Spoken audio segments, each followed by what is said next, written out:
힐링 가족 여러분 안녕하세요. 오늘 아침에 나온 뉴스네요. 여러분들과 함께 공유를 하겠습니다. 요즘에 주가가 조정을 받고 있어요.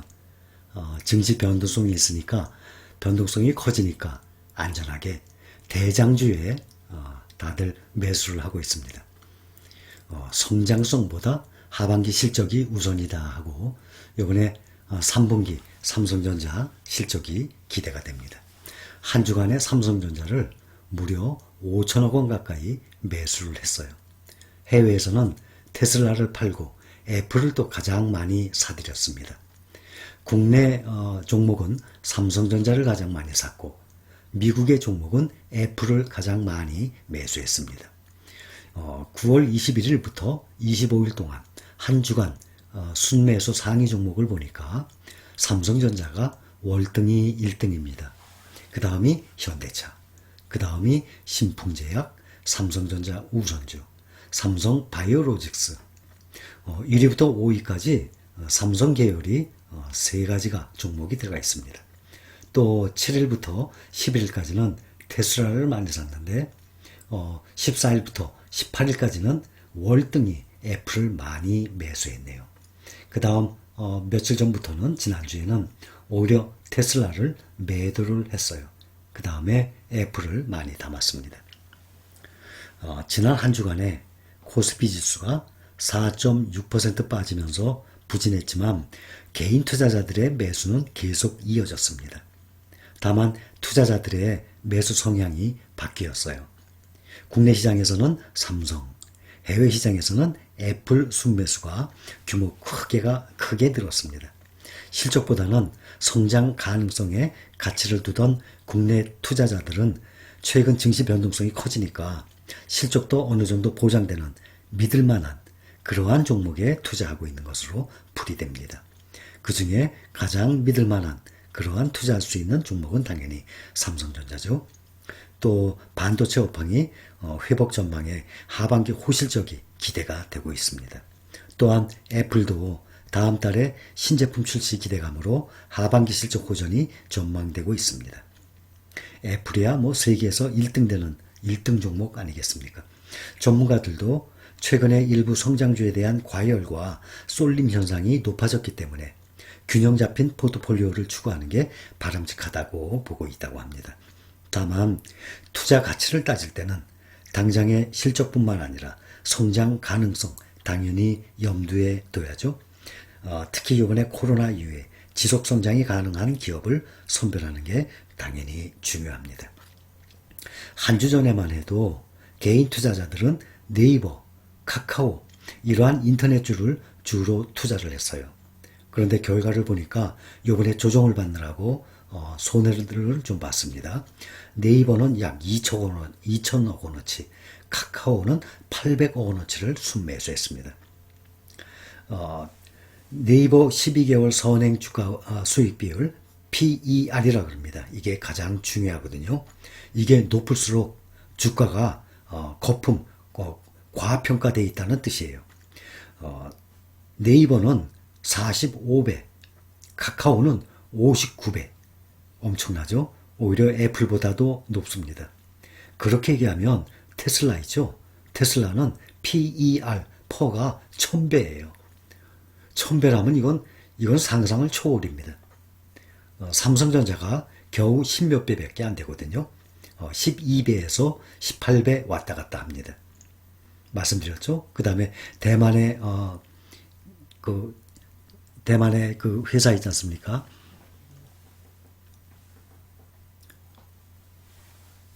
TSMC, 갑자기 생각이 안 났어요. TSMC, 거기 같은 경우는 25배 나오고 애플은 33배 정도 나옵니다. 그런 거에 비해서 주가 수익 비율이 국내 좋은 종목인데도 불구하고 상당히 높게 나옵니다. 기업 실적에 비해서 얼마나 비싼 가격에 거래되는지를 나타내는 지표예요. 클수록 향후 거둘 실적에 비해서 주가가 높다는 의미입니다. 그러니 PER이 가장 기본적으로 보는 지수입니다. 그러나 최근에 글로벌 증시부터 변동성이 커지면서 성장성뿐만 아니라 안정성도 당연히 고려를 해야죠. 삼성전자 올해 3분기 단기 순이익, 영업이익 말고 영업이익은 10조 이상을 바라보고 있어요. 단기 순이익만 해도 7조 7천억 원입니다. 이것은 지금 이익이 7조, 8조, 10조를 얘기하는 거 웬만한 회사들은 매출도 못 올리는 금액입니다. 매출을 이렇게 10조씩 올리는 회사들이 흔치가 않죠. 그런데 삼성전자는 매출이 아니라 이익이 순이익이 7조 7천억을 거둘 예정이라고 합니다. 영업이익은 벌써 10조가 넘어가고 있죠. 삼성전자 12개월 선행 PER은 12.5배 정도 나옵니다. 그래서 이렇게 이익이 많이 나고 있는데도 이익 대비 주가가 다소 낮게 나와 있습니다. 그래서 세계적으로 IT 기업, 4차 산업혁명 기업 중에 삼성전자만큼 저평가가 되어 있는 그러한 종목이 없어요. 삼성전자는 이 정도 매출을 올린다 그러면 지금 5만원대 후반 6만원이죠. 이것이 아니라 8만원 이상 가 있어야 정상이라고 생각합니다. 삼성전자는 반도체 부문 업황 악화에도 뛰어난 이익 방어 능력을 보여주고 있어요.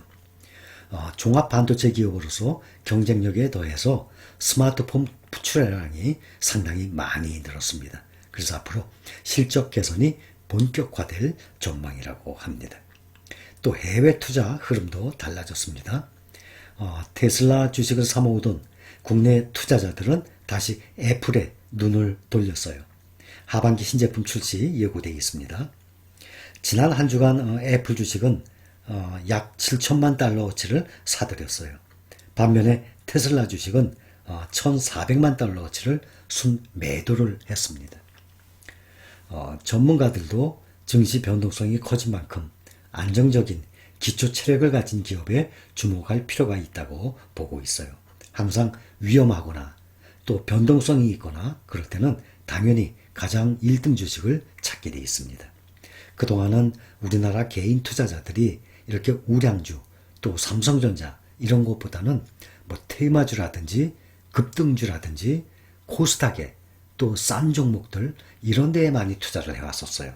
그리고 보통 코스닥 같은 경우도 채 한 달을 보유를 못하고 매수한 지 한 달 만에 다시 또 매도하고 그러한 행태가 계속 이루어졌었습니다. 그런데 이번 바이러스 사태 이후로는 삼성전자를 비롯한 우량주 위주로 투자를 하고 있는 이 점이 아주 바람직하다고 생각이 듭니다.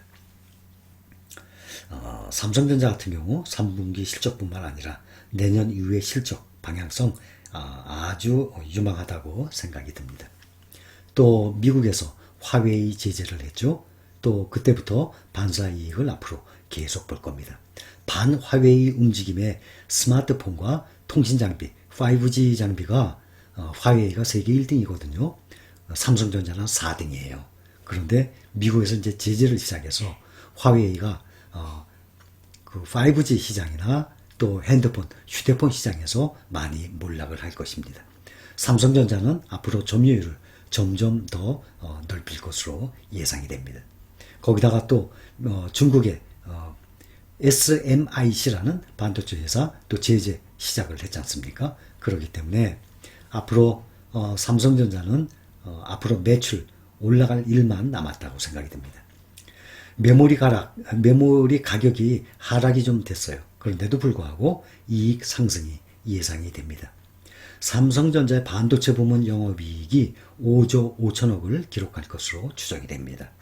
어제도 말씀을 드렸지만 삼성전자의 수익은 반도체 부분 거기가 5조 이상의 수익입니다. 그 다음이 IT 또 휴대폰 스마트폰 거기가 한 4조 정도 예상이 됩니다. 4조가 넘을 겁니다. 그 다음에 소비자 가전 TV나 냉장고 에어컨 가전제품 많이들 쓰시죠? 그것이 1조 이상입니다. 그래서 계산하기 쉽게 가전제품이 1조 스마트폰이 4조, 그 다음에 반도체가 5조, 이렇게 해서 10조를 이루는 것입니다. 그런데 이 종목들이 앞으로 점점 더 수요도 늘어나고 매출이 늘어남에 비례해서 주가가 많이 뛸 것으로 예상이 됩니다. 자, 여기까지입니다. 감사합니다.